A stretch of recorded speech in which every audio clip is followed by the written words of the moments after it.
All right, we are, what section is this? We are at section Maurice, you're 22. going to, sorry, you're going to mute us. Okay, here we are muting by popular demand. Let's see. Oh, where is muting? Come on. Oh, there we go. Mute all. All right, there you are. You're all muzzled. So, but feel free to unmuzzle at any time for any reason. Absolutely. So we're in section 22. Life is love and love is life. And we just finished talking last week about how we really don't need the mantra in the West, according to um, Sri Nisargadatta. But then also we kind of mentioned that his idea of a mantra is just a little bit specific. That even his teaching kind of mentioned a mantra, the "I am the witness" idea that you would repeat inside, and so really you can't get around a mantra with our minds because our minds need something to hold on to initially because they're just wandering. Our mind is going everywhere all the time, and so we have to give it something in the beginning anyway to hold on to. And then once it's been trained to focus, once it's been trained to concentrate, then the mantra becomes living. Actually, that's all that happens. The mantra becomes the presence. It becomes one and the same with the divine, because you can't have the name without the form, which is the magic of the mantra. You think of the mantra and the presence is there, and we're not really aware of that presence. We don't have that sensitivity in the beginning, and so it just feels like a mantra, like just words, but it begins to grow, and the awareness grows, and before long, the presence is there. The presence is much, much bigger, much more consuming than the mantra, although they're inseparable. But in the beginning, you hear the words, and the form is gentle and hidden sometimes and kind of around it. And then as we grow in that inner silence, that mantra, that presence becomes so dominant, and the name just becomes a sweet melody in the background, as it were, as we're just filled with love, filled with that beaming reality of life as love. And you begin to recognize that all the light, everything that you've ever seen, is not because of some scientific phenomena of light, but is actually the light of consciousness. And you can see that in a dream, like so many things. In the dream, you're in a dark room with your eyes closed, inhabiting a universe within your own brain, which is locked in a black box of the cranium. And yet daylight will be in your dream, and you'll see everything in your dream. And what is that you're seeing? That's the light of consciousness. And what is consciousness? Consciousness is love. It's manifestation of the divine. And so what you are seeing is the light of love lighting the world. And the sages, by faith in the words of the sages, we know that this world, that the light that we're viewing here, is exactly of the same nature. That this world is just illuminated by the light of consciousness.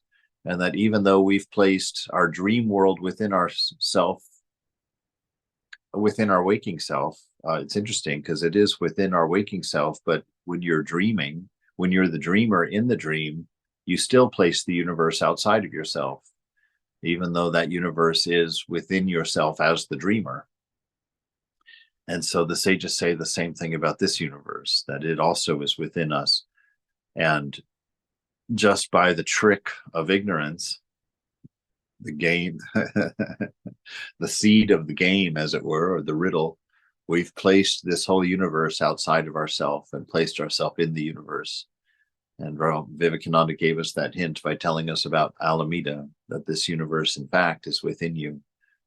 And being the witness will teach you that in time.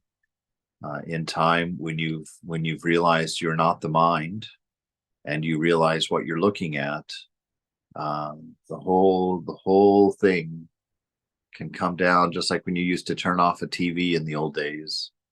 That whole universe comes down to a single dot as it blips out, and you find your freedom, that understanding. All right, so our questioner today starts off his dialogue by saying the realized man eats, drinks, and sleeps. Right, so we've seen Ramakrishna. Well, we haven't seen him, but we've read about him. Well, maybe you've seen him eating, drinking, and sleeping. He says, what makes him do that? Why does a realized soul eat, sleep, and drink? If they've transcended the body, certainly they wouldn't need to do that. Maharaj says the same power that moves the universe moves him too. And of course, the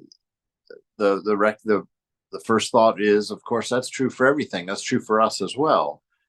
We just are still under the delusion that we're the ones doing it. That's why I do this every now and then and just watch that happen. Because if you sit there and watch anything, this is just a fun thing to do because you can focus on it, you can put it in front of you, and you just bend your finger. But start to think about it. How are you doing that? Can you tell me how you're doing that? You can't tell me how you're doing that. And so if you can't tell me how you're doing that, are you the one doing that? If you were to go to a biology class and ask the professor what's happening, there is all kinds of physics and chemistry and biology going on right there, all kinds of reactions in the body, but you're not aware of any of them. You don't know how any of that's going on, presumably, unless you've taken that class. And so just doing something like this, you come to realize you're not the doer. you don't have any idea what's happening. You don't even barely need the thought. And that begins to happen. And so this understanding of, that this body, look at what this body is doing at this moment. A billion things are going on in your body at this moment. You're not doing any of them, but you're going to call it your body. And when you stand up, you're going to be the fool that says, I'm standing up. But again, you're totally unaware of probably more than 99% of what's happening in your body. And you don't even know how it's done. When you sat there and ate that Danish or that carrot for breakfast, whatever you're eating, that of course, at our age, it's probably a handful of vitamins that we're eating for breakfast. You have no idea how your body is dismantling that down to its molecular level, and then rebuilding muscles and bones and blood and all of these things of its own accord. The miracles that are happening inside, the biology and chemistry, the knowledge of what's happening inside is phenomenal. We even at the cutting edge of science today, we still don't know what the body's up to. And what it's carrying on and all these things. So it's awareness that leads us to understand that we're just the witness, that we for convenience sake and for the sake of maintaining our ego, we ascribe as much as we can to our own doership, even though we have no idea how it's all happening. So the questioner says, well, everyone's moved by that same power. What's the difference? Is there a difference? And Maharaj, this only. The realized man knows what others merely hear, but don't experience. Intellectually, they seem convinced, but in action, they betray their bondage, while the realized man is always right. This is the marvelous thing right here. Is that, you and I, we've heard these truths. I think we were talking about that the other day. I was talking about it somewhere at some time. This notion that, you're not the body. Well, that's just a word. What does that mean, that you're not the body? None of us here are convinced of that. None of us here believe that. We've accepted the idea. We've played with the idea. But internally, have you found out what it means?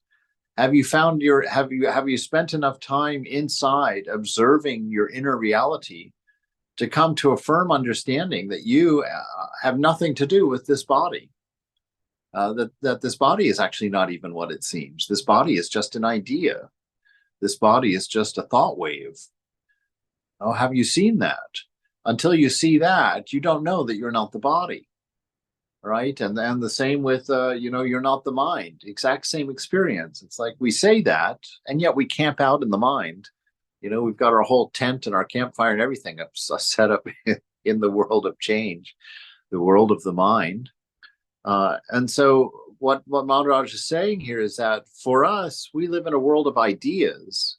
We live in a world of the mind that we believe to be real, and that we've collected these ideas. That's why Vivekananda says that all of us, if we were to be honest, would have to say that we're atheists, because we say we believe in God, and yet we worry about everything.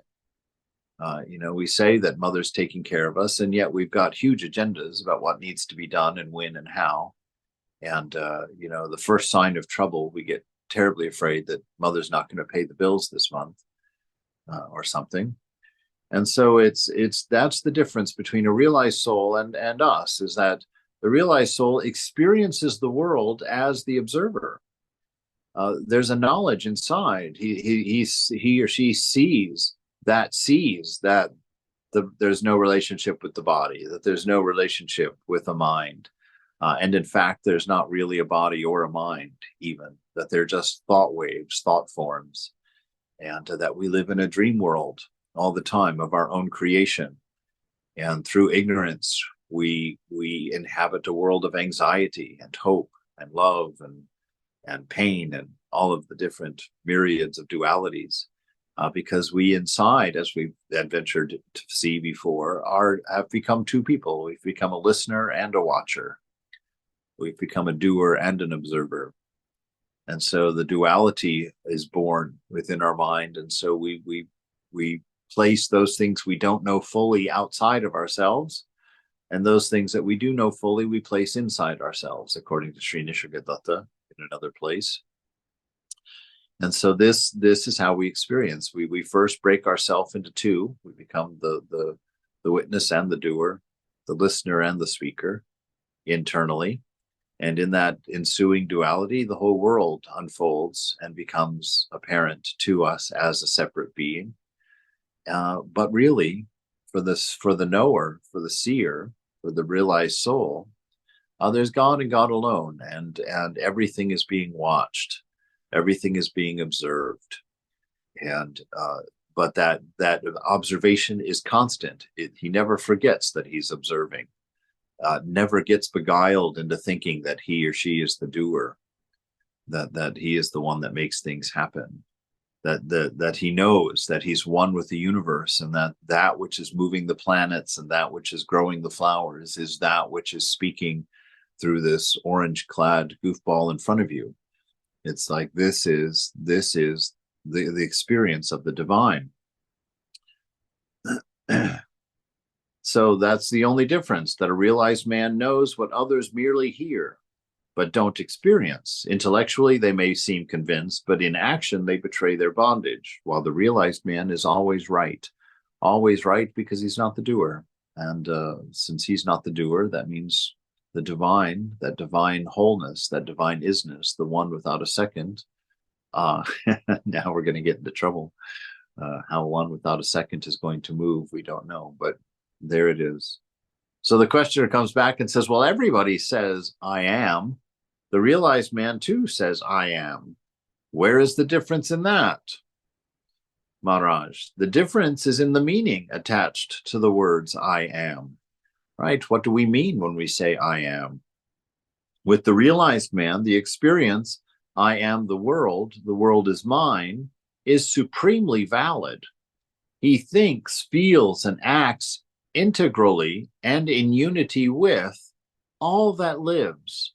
He may not even know the theory and practice of self-realization and be born and bred free of religious and metaphysical notions, but there will not be the least flaw in his understanding and his compassion.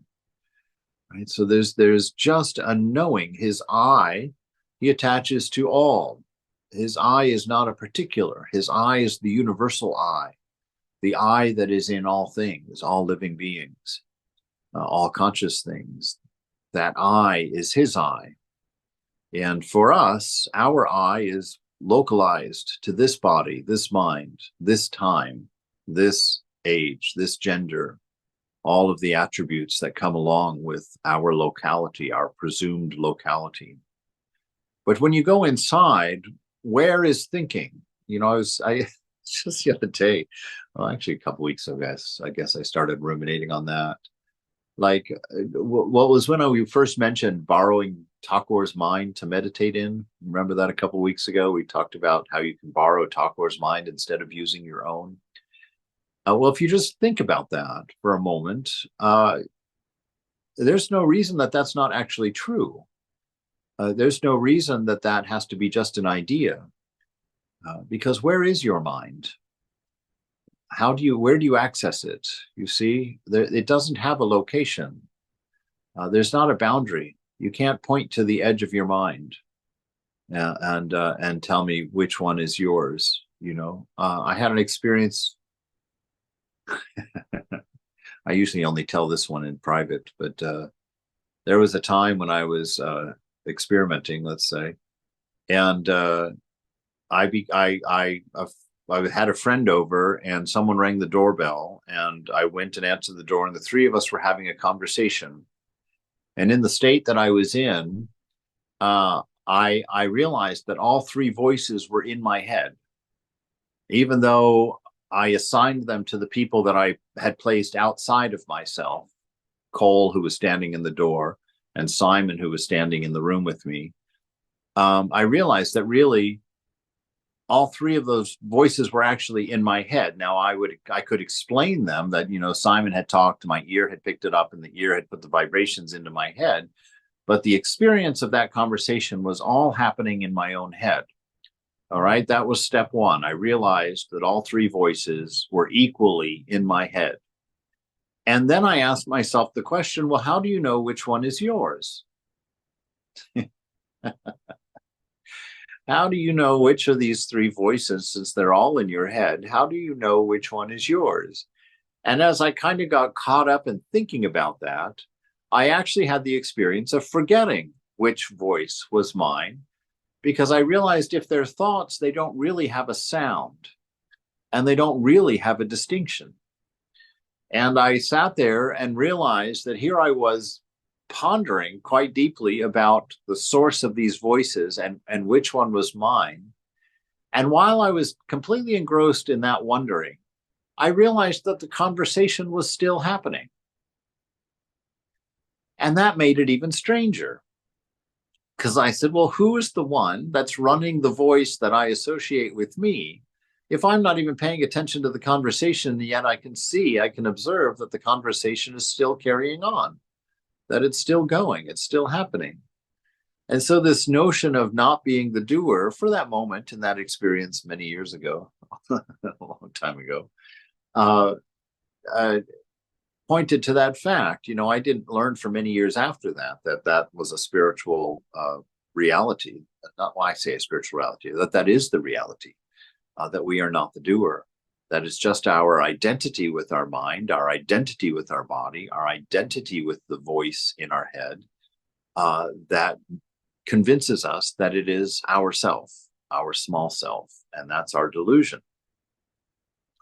Right? And so the difference is in the meaning attached to the words I am. With the realized man, the experience, I am the world is mine, is supremely valid because he knows that he's all three of the voices in the head. He knows that all of them are him and has that experience of all of them being him. So he doesn't have an interest in this particular body, in this particular mind. Well, mostly because we can't, that's such a huge assumption.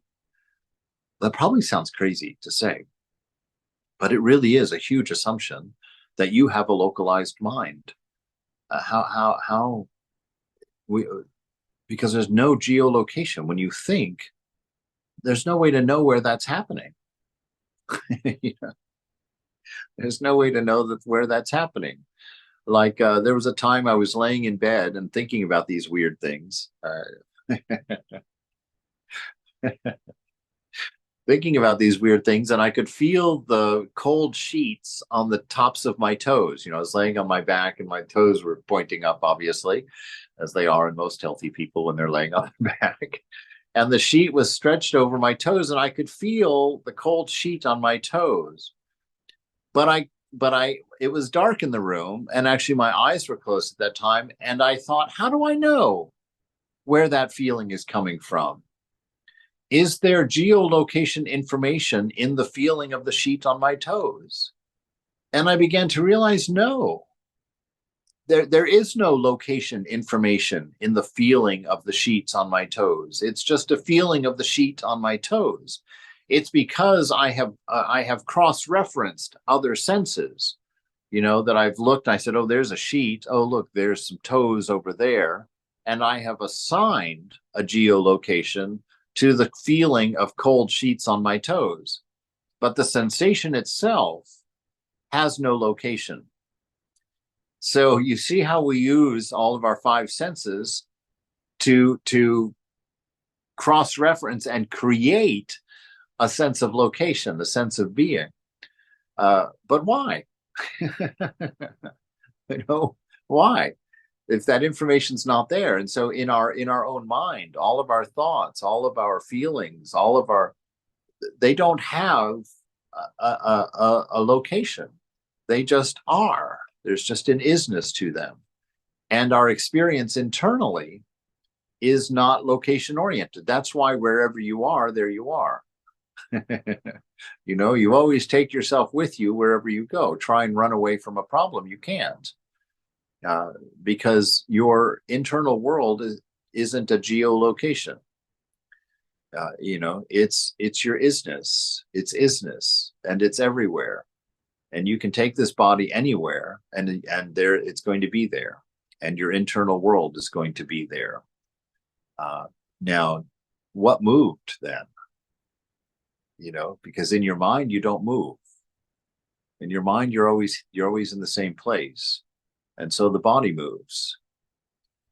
But if the body anyway, you see how weird it can get, and it can go endlessly. If you start thinking about these things, you realize that everything you think is an assumption. All the conclusions you've drawn are assumptions, and that there are you could have assumed any number of different things that you want. In the days in the 60s when they were experimenting with hallucinogens, this became obvious to them that on drugs, on hallucinogenic drugs, this world can be interpreted in a radically different way from the mind that's not on those drugs. And then we learned from Ram Dass that he already realized that when the Beatles got him to try some LSD, and he just watched it and was not so interested in it. And they were kind of amazed. Why aren't you tripping? He said, oh, I'm just the observer. I've observed the mind in many states. This is just another, And so this notion, all of this really, we could go on. I won't waste much more time on this, but just because it's fun. But when you start really observing your inner world, you realize you better surrender because you don't know the first thing about it. You are working on on barely scratching the surface and making assumptions about the nature of being that turn out to be completely arbitrary. Maharaj, so see, I have a comment. Sorry. Yes. Yeah. So, I mean, is it similar to, when you hear of amputations and people feel an itch to a arm or a leg that's no longer there? Absolutely. So basically, it's saying that the itch is in the mind. Yeah? Well, the body's in the mind. That's what it's saying. Right, and that it's not a location of the body. It's just a location of a particular spot in the mind, which is without then no boundaries at that point in time, because there is no geographical. Yes, distance. Absolutely. Very good example. Absolutely right. And it follows closely there's some great YouTube videos about these experiments where they put a rubber arm on the table and they hide the person's arm, the real arm, behind a board. And then they line up the sensations. They run a feather along the fake arm and the real arm at the same time. And then they stop running the feather along the real arm and only run it along the fake arm. And the person still feels the feather going over their arm. And then the big coup de grace is at the end. They take a hammer and smash the fake hand with a hammer. And the person screams out in pain. You see, that's a perfect example of how arbitrary your assumptions are, and how inaccurate they are. That they can fool you into owning a fake arm that has no nerves in it whatsoever and doesn't belong to you whatsoever, but you will identify with it. You will call it your arm, and you will assign the feeling of the feather and the hammer to it. Amazing. It's amazing. Yes. So that's exactly what we're trying to see. The unreality of our assumptions as we inhabit this world of the body-mind.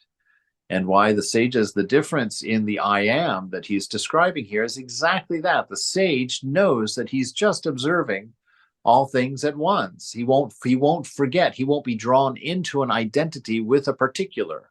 So like a realized soul would not feel the feather, because he would not have forgotten the other information, the witnessing. It's the identity with the particular that makes us forget the real. And so this is why we're always talking about breaking this identity, that identification with the particular, thinking that this body is you, this arm is mine, this head is mine, this mind is mine, that's the delusion. That's the delusion, that you have forgotten that you are the whole, that you are the entire universe, that it is within you. You are not within the universe. That's why in your dream at night, you have to forget that you're in a bed. You have to forget all of your characteristics and memories and life story of the body that's laying in the bed. You forget all of that, and you step into the mind, into a new universe, and you identify with that one. This is my universe. This is my reality. And you get a new dream body, and that's my body.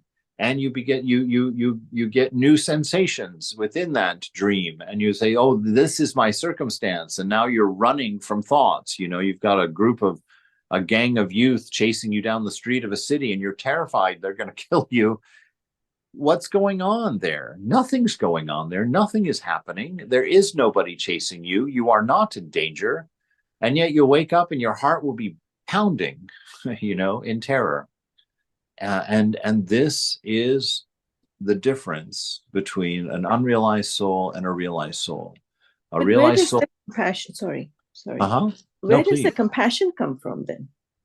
The compassion is the nature of the entirety. The nature of isness is compassion. Compassion is born of empathy, a knowledge that all is myself. But when you are not anything. No, it's not that you're not anything. You are everything. At the highest level, you could say either one. But at the level of experience, the level of consciousness, of where we have a certain awareness, at that level, we are everything. We're not nothing. We're everything.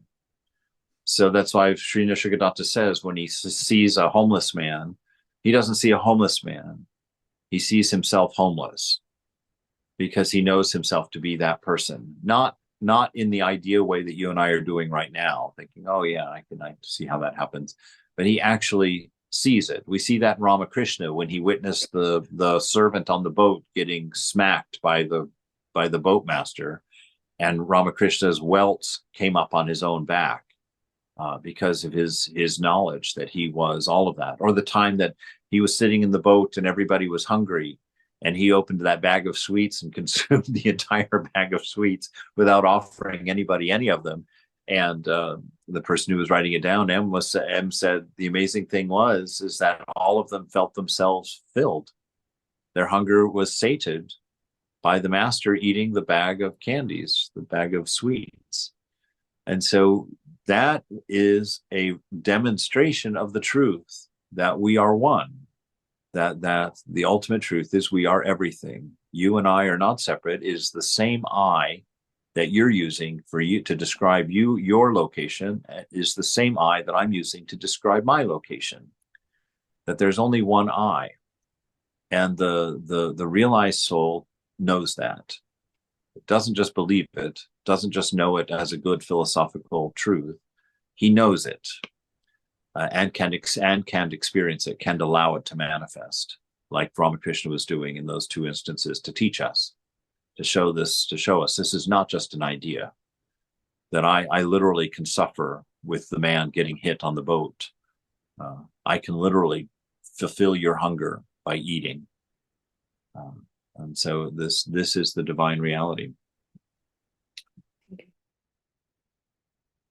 So he says, and it's not a matter of what you know in your mind, because he says you may not even know, he may not, the realized soul may not even know the theory or practice of self-realization.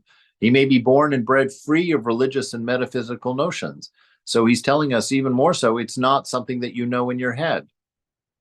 Head knowledge is not the thing. You know, he says, but there will not be the least flaw in his understanding and compassion, because he will simply know the truth, you know, as an isness, not as a piece, not as a thought wave, right? Thought waves are of very little value. They're not real. And that's why this idea of thinking the universe is not helpful to us. So the questioner says, I may come across a beggar, naked and hungry, and ask him, who are you? And he may answer, I am the Supreme Self. Well, I say, suffice you are the Supreme. Change your present state. What will he do? Maharaj, he will ask you, which state? What is there that needs changing? What is wrong with me? You see, because us as a deluded soul are going to think that beggar, who's by inference in this question is realized, we're going to think that he is experiencing himself as a homeless beggar, but he's not. He's experiencing himself as the dreamer, not the dreamed. He knows that he's dreaming. He knows that in this dream, everything is of his own mind. And he knows that he is not, his I does not belong to any object in the dream. His I belongs to the dream in its entirety, my dream, right? And so there is no identification. So if you say to the beggar, help yourself, the beggar is not going to assume you mean the beggar. The beggar is going to be like, well, I'm the dreamer, and you're a figment of my own dream. Who are you speaking to? I'm not a beggar. I'm not even in this dream. I am the dream. Everything here is me in my own mind. Who are you talking to? And what problem in particular are you referencing? Because I'm everything in this dream. I'm even the things you can't even see or know about right now. And so that is the realized soul. The realized soul has a living knowledge, and not even experiential, because experience requires an egoism. He sits on the edge of ego, sits on the edge of the past, and understands that he's watching the present, watching the universal reality unfold, manifest. So he would ask, which state? What is there that needs changing? And what's wrong with me? And the questioner says, well, why would he answer so? Why would he answer like that? Maharaj, because he is no longer bound by appearances. He's not defining himself by the senses. You see, that's that geolocation of your toes under the sheets, right? You only know where that toe is by the fact that you've seen it at another time and you've assigned a geolocation to it, but that was just another sensation that you were cross-referencing with another sensation. But he says he's no longer bound by appearances, no longer bound by sensations. He's no longer seeing the sensations as describing him as a particular. He does not identify himself with the name and the shape. He uses memory, but memory cannot use him. All right, so he uses memory in the sense of being able to talk to you, you know, Ramakrishna being able to teach, being able to manifest these truths for us. He used memory, he used delusion, you know, he used identity, but the identities and the delusions did not use him. they did not have any power over him. So he could come down into that body, and he could believe, he could make that manifestation and literally employ delusion to get his point across, or to help us as deluded selves step that far down into the dream to believe we were real. And he can use those things, but those things don't use him, because he's always aware of them. And in awareness, things do not have power over us. That's why bringing things into awareness will take care of the problem itself, right? Because in awareness, we cannot be controlled. In awareness, we are that. Questioner, well, is not all knowledge based on memory? Maharaj, lower knowledge, yes. See, this is the distinction. This is very important. We think we know something when we can retrieve it from our mind, when we can retrieve the thought wave from the mind. We think we know something. But there's a knowledge that's below that comes before that, before mind. It's the knowledge that arises the thought wave to begin with. It's the knowledge that contains all possible thought waves. It's the infinite knowledge of the self. And it's not referential, because it's not separate from us. It's spontaneous. It belongs to the moment, not the memory of the moment, right? Everything but the moment is mind. The moment is before mind.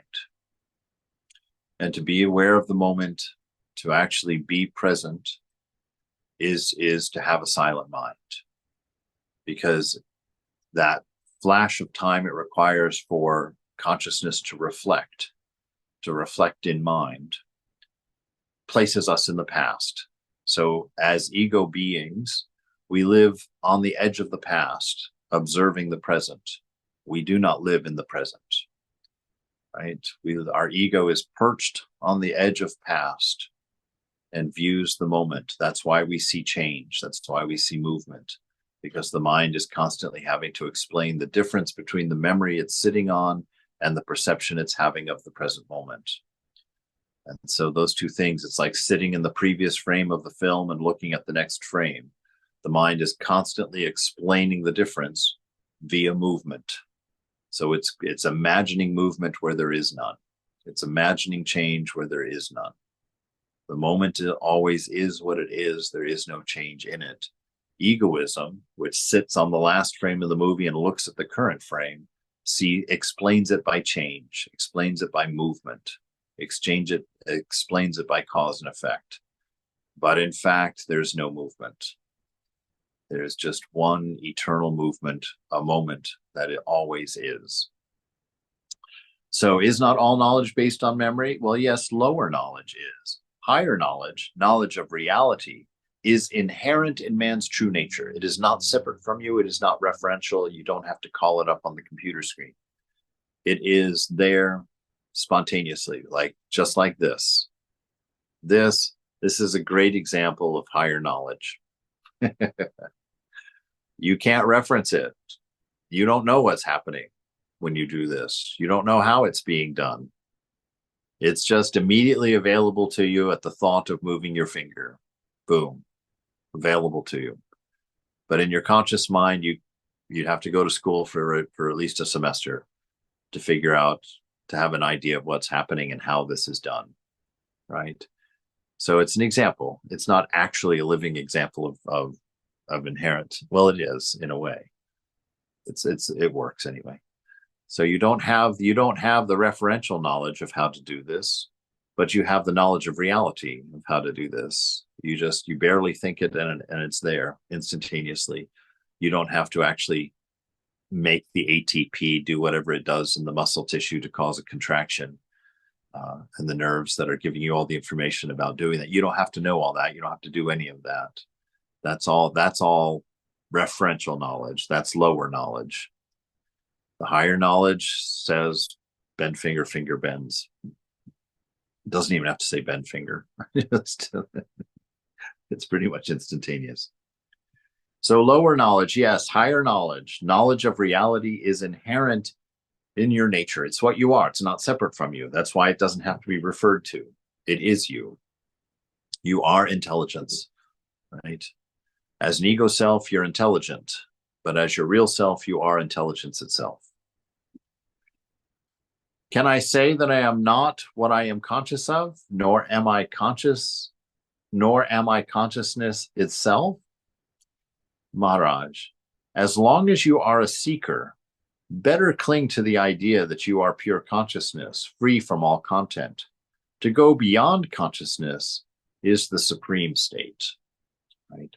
And Thakur says, really, that's not ours to have until that's given by grace, that the highest thing that we can see, the highest realization for us is to see God in all things.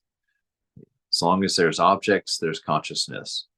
If we transcend consciousness, there's only awareness. Awareness has no objects, right? Consciousness is awareness with objects in it. But the highest state is just pure awareness, just pure awareness. It's like being enraptured by a song that you cannot hear.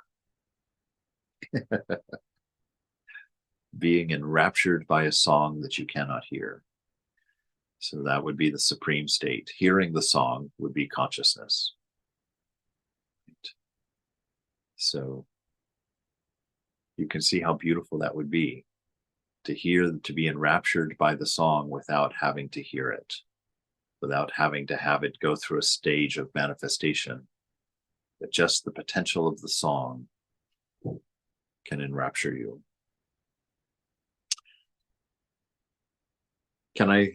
So as long as you're a seeker, cling to the idea that you're pure consciousness, that you're pure love, that you're pure intelligence, that you're pure being. Think of that. You're the verb. As long as you're the seeker, you're the verb. When you come to that highest knowledge, you'll be the noun. Right? You'll be the noun. There'll be no more cause and effect, no more explanation of how this moment is different from memory. None of that's a problem. You simply are, and everything is yours at once. Questioner. Well, the desire for realization, does it originate in consciousness or beyond?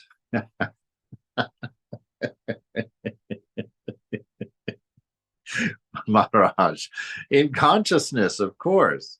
All desire is born from memory and is within the realm of consciousness, right? All desire, really the simple way to say that, all desire has two sources. All desire is sourced either in body or in mind, right? And that's why it's so important to know that you are not the body and the mind.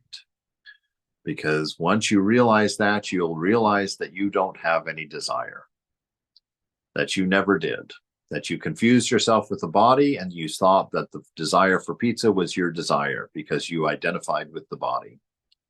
You wanted liberation. You realized that was born of the mind. And you identified with the particular. So now you wanted realization.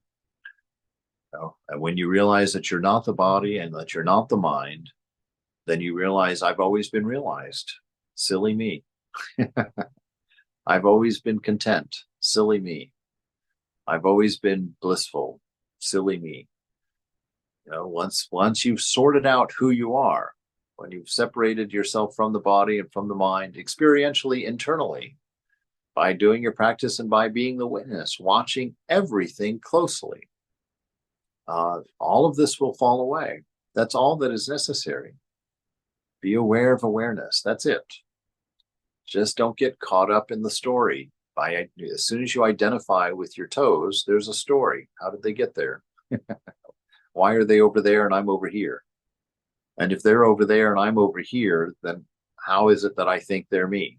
Right? So you start taking things apart and it becomes apparent. It becomes clear. Clear as a bell.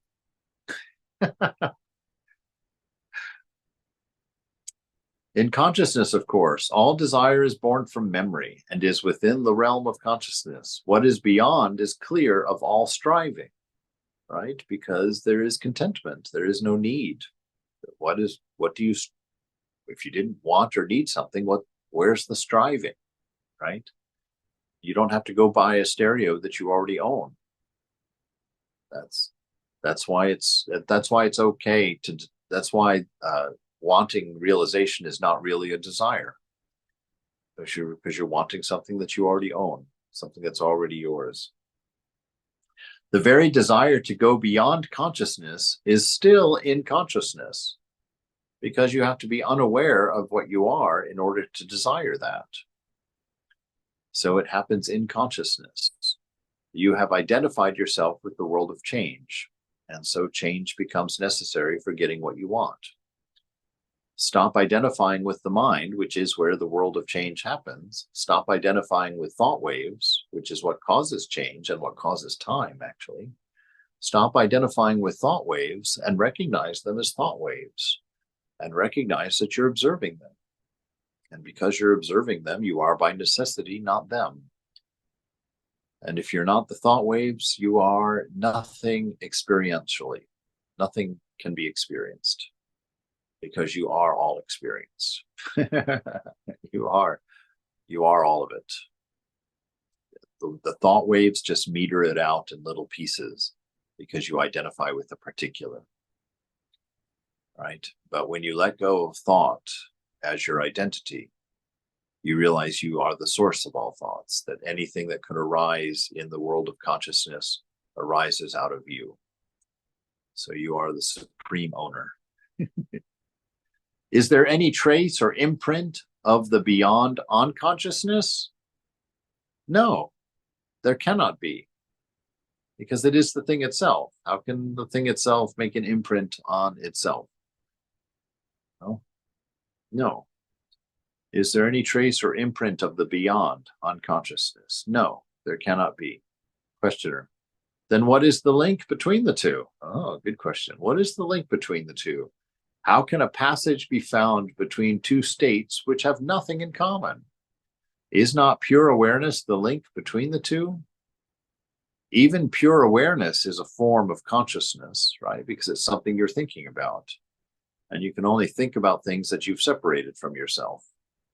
So yes, even pure awareness is a form of consciousness. Then what is beyond? Emptiness? Maharaj. Emptiness again refers only to consciousness. Fullness and emptiness are relative terms. The real is beyond. Beyond not in relation to consciousness, but beyond all relations of whatever kind. The difficulty comes with the word state. The real is not a state of something else. It is not a state of mind.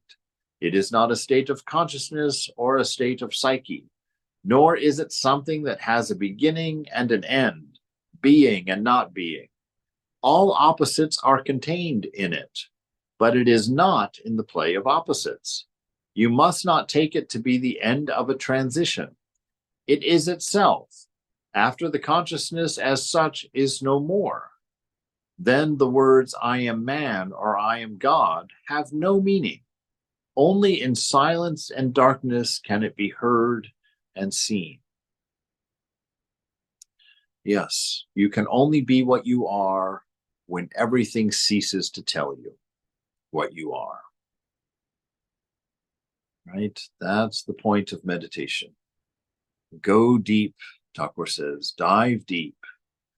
Go beyond the mind.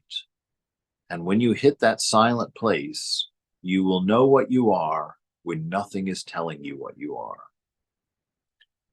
And that which you will know to be you cannot be limited by a word. As soon as you limit it with a word, you separate yourself from it, because you view it as a concept. And if you're viewing it, you have disassociated from it. You know that it is not you. Right? So that silence and that darkness, which means darkness just means it's not information coming from sense. Right? That darkness just means it's not information coming from an assumed outside. That everything is just is. All at once. Everything, everywhere, all at once. Just like the movie says, but having nothing to do with the movie. Right? So not concept, not something you can talk about, not something you can think about, not something you can ponder, because it is the thinker, the talker, the ponderer. And everything the thinker, talker, ponderer can think, talk, or ponder comes from the thinker, talker, or ponderer. It's all within you. So I love your expressions, Jan.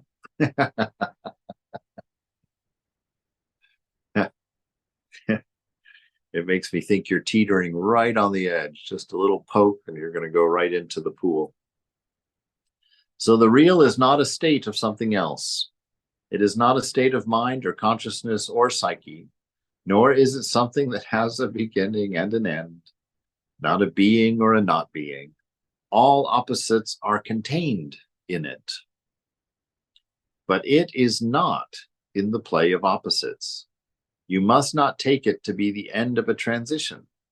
It is itself, after the consciousness as such is no more. Then words, I am man or I am God, have no meaning.